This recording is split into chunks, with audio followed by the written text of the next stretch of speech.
He will come straight. Tell him his prank has been too broad to bear with. That you and your grace have stood between much heat and him. I'll sconce him even here. Pray you be round with him. Mother! I warrant you. Mother! Fear me not, withdraw, I hear him coming.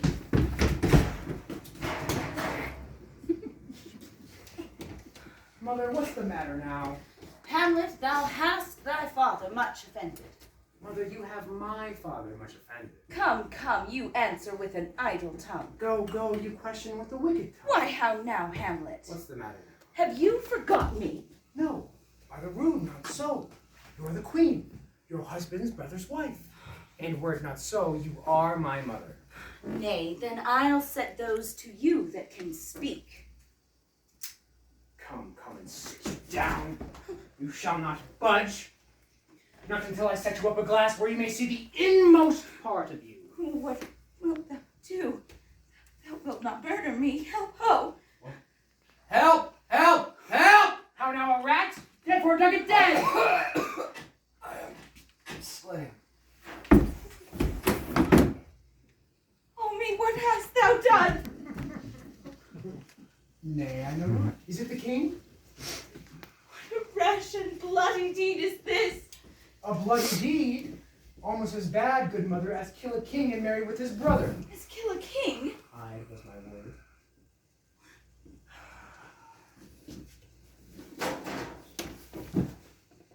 Oh, thou wretched, rash, intruding fool. Farewell. Take thy fortune. Thou findest to be too busy is some danger. Leave wringing of your hands and sit you down. I will wring out your soul, so shall I, if it be made of penetrable stuff. What have I done that thou darest wag thy tongue in noise so rude against me? An act that blurs the grace and blush of modesty, calls virtue hypocrite, plucks off the rose off a fair forehead of an innocent love and sets a blister there, and makes marriage vows as false as dicers' oaths? What act that roars so loud and thunders in the index? Look here upon this picture, and on this. The counterfeit presentment of two brothers. Look was seated on this brow. Hyperion's curls. The front of Jove himself.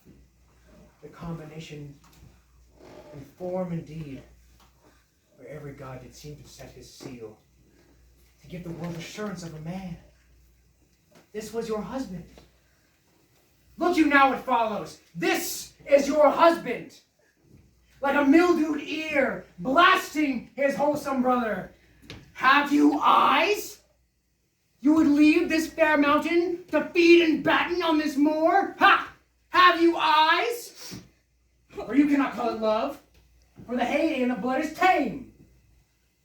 It's humble and waits upon the judgment. And what judgment steps from this to this? Speak to me no more. Thou hast turned my eyes into my very soul, and there I see such black and grained spots as will not leave their taint. Nay, but to live in the rank sweat of an seamed bed, stewed in corruption, honey in making love over the nasty sty. No, Hamlet, speak to me no more. These words like daggers enter in my ears.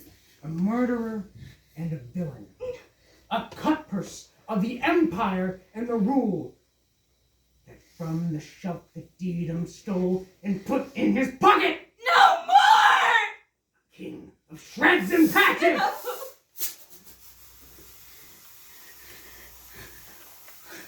Save me and hover over me with your heavenly wings.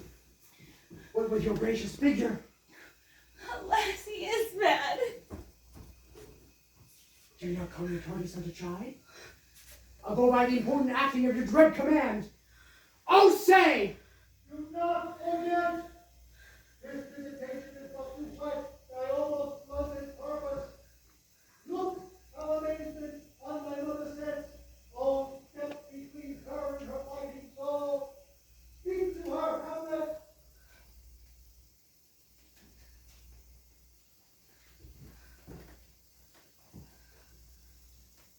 is it with you, lady? Alas, how is't with you, that you do bend your eye on vacancy, and with the incorporeal air do hold discourse? Forth at your eyes your spirits wildly peep, and as the sleeping soldiers in the alarm, your bedded hair like life in excrements. Start up and stand and end. O gentle sun, upon the heat and flame of thy distemper, sprinkle cool patience. Whereon do you look? On him! On him! Look you how pale he glares! To whom do you speak? Do you see nothing there? Nothing at all, yet all that is I see. Nor do you nothing hear? No! Nothing but ourselves. Why, look you how he steals away. My father in his habit has he lived. Look you now how he goes out the portal. This is the very coinage of your brain. This bodiless creation ecstasy is very cunning in. Ecstasy? Mother, for love of grace, lay not thy flattering unction on your soul, but my trespass, but my madness speaks. It will but skin and film the ulcerous place, while rank corruption mining all within infects unseen. Oh, Hamlet, thou hast cleft my heart in twain. I'll throw away the worser part of it, and lift the purer with the other half. Good night, mother. But go not to my uncle's bed. A sooner virtue if you have it not. As for the same Lord, I do repent, but heaven hath pleased it so to punish me with this and this with me. I will bestow him and answer well to the death I gave him. I must be cruel only to be kind. This bad begins where worse remains behind. One word more, good lady. What shall I do? I must to England. You know this. There's letters sealed. And my two schoolfellows, as I would trust as adders famed, they bear the mandate and sweep my way, and marshal me to knavery. Let it work. Good night, mother.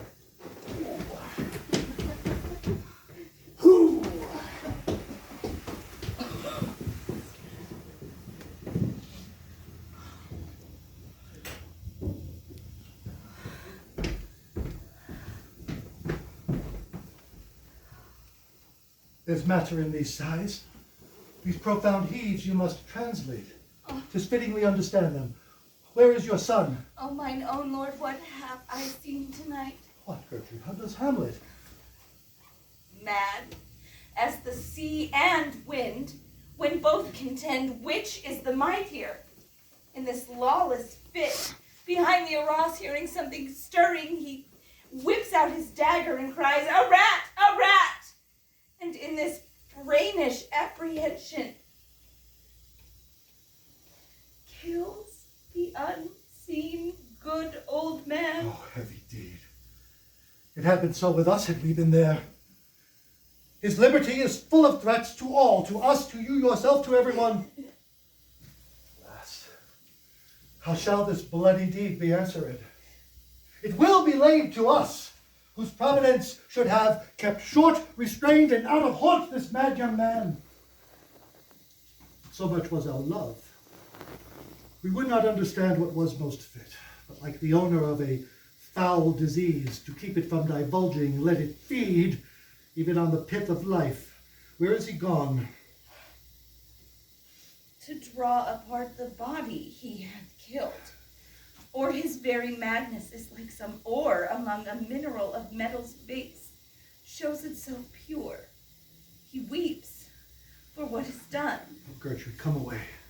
The sun no sooner shall the mountains touch than we will ship him hence, and this vile deed we must with all our majesty and skill both countenance and excuse. Ho! Guidenstern! Friends both, join me with some further aid. Hamlet in madness hath Polonius slain, and from his mother's closet hath he dragged him. Go, seek him out, speak fair, and bring the body into the chapel. I pray you hasten this. Gertrude, come. We'll call up our wisest friends and let them know both what we mean to do and what's untimely done will come away. My heart is filled with discord and dismay.